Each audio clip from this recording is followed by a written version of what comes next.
au fil de la vie. Au fil de la vie, nous faisons des expériences plus ou moins faciles à vivre, plus ou moins agréables, et nous apprenons avec le temps à porter un autre regard sur le monde qui nous entoure, sur notre vie, sur le sens de la vie. Nous commençons souvent notre chemin porté par de fortes convictions, très peu de place pour le doute en ce qui concerne le but de notre vie, celui de trouver le bonheur auquel on croit, cette vie idéale, d'abord ce couple, ce travail, puis cette famille et ces conditions matérielles qui doivent nous permettre de réaliser ce que nous considérons être le bonheur.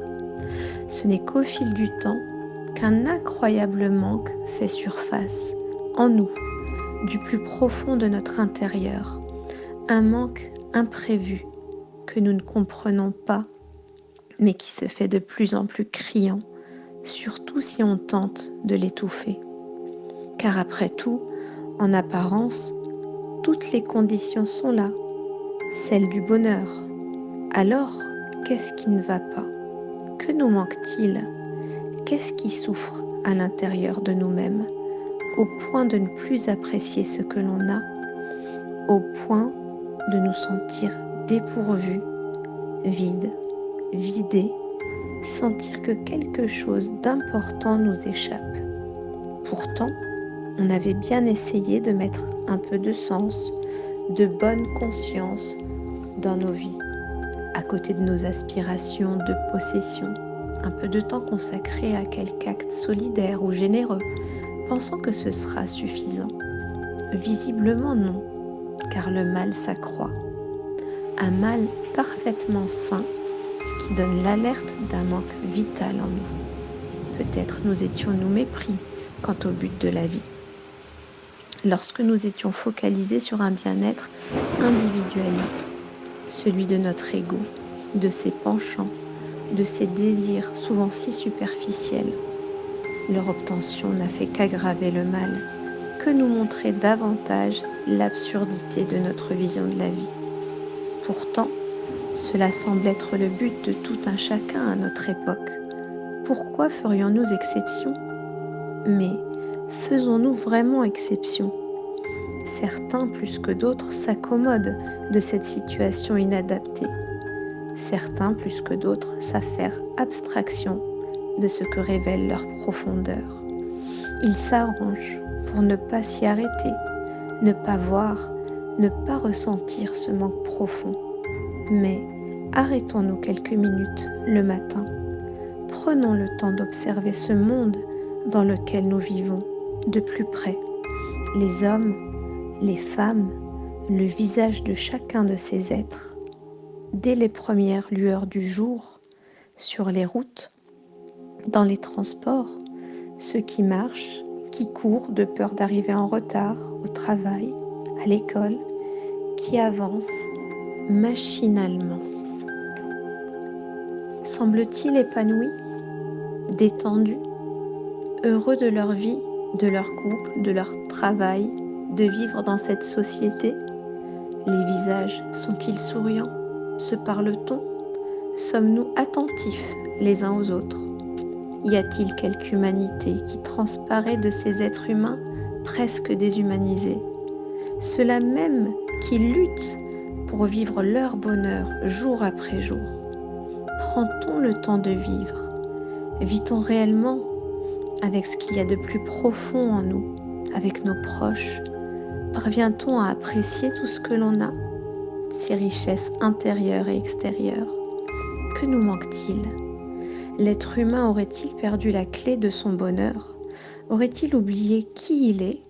Cet être constitué avant tout d'une âme, d'un cœur avant d'être un corps. N'est-ce pas cela qui détermine avant tout un être humain? Un être qui a une âme humaine, des valeurs, un cœur, des sentiments, de hautes aspirations qui ne peuvent se limiter ni aux besoins du corps, ni aux bienfaits matériels ou à la recherche inlassable de nouvelles possessions. N'est-il pas nécessaire que notre vie ait du sens, que l'on sente qu'elle mérite d'être réellement vécue. Sommes-nous simplement nés pour consommer, profiter puis mourir? N'a-t-on pas d'autres aspirations qui dépassent notre propre vie? Celle d'être au service des autres, de participer positivement à la vie de tout un chacun, à la nôtre, à celle de nos proches, de ceux qui en ont besoin, de notre pays. Et notre âme n'a-t-elle pas besoin d'être nourrie, tout comme notre corps qui dépérirait si on ne lui apportait pas les soins et les aliments nécessaires? Cette âme, cette vie qui habite notre corps, n'a-t-elle pas ce besoin vital, existentiel, de prendre de la hauteur, de s'élever vers les cieux, de faire partie de ce tout qui semble avoir été harmonieusement façonné, de considérer notre vie au-delà de notre durée de vie, de nous voir nous inscrire dans l'histoire humaine longue, celle où notre vie semble insignifiante, mais où nos aspirations peuvent l'élever, l'extraire de cette temporalité relative. Quel est le sens de ma vie, de nos vies? Est-il possible de vivre sans se poser cette question cruciale? Car elle finira par se poser, tôt ou tard. Les grands hommes, les grandes femmes de notre histoire humaine sont ceux qui ont su dépasser leur propre ego et vivre pour de nobles causes qui les dépassaient, eux, êtres humains si faibles et si fragiles par essence. Leur force, leur grandeur n'a été que par le sens qu'ils ont donné à leur vie. Le sens de donner priorité à l'âme, cette partie de notre être qui aspire à s'élever, à se questionner, à se considérer avec humilité, à remettre nos vies en perspective dans un monde, un univers où nous sommes plus infimes qu'un grain de poussière.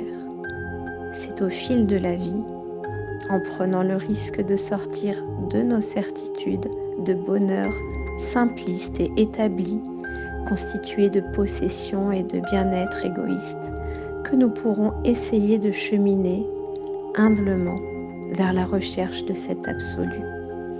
Car l'être humain est en quête de lui, de cet absolu qui tout à la fois transcende nos vies et leur donne sens.